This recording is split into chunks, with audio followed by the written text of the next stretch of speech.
সুন্দর ছবির মতো লাগছে।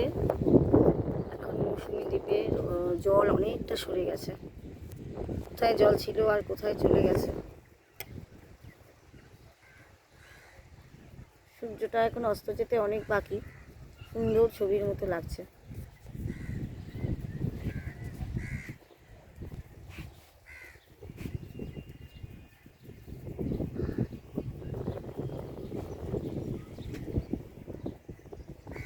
যারা নির্জনতা পছন্দ করে তারা অবশ্যই এই মৌসুমী দ্বীপে আসতে পারে। আমি যেমন নির্জনতা খুব পছন্দ করি না, কিন্তু আমার হাজব্যান্ড আর আমার মেয়ে করে বলে এসেছি, আমার তাই অত ভালো লাগে না। তো যারা নির্জনতা পছন্দ করেন তারা একদিনের জন্য অবশ্যই এই মৌসুমী দ্বীপকে বাঁচতে পারেন।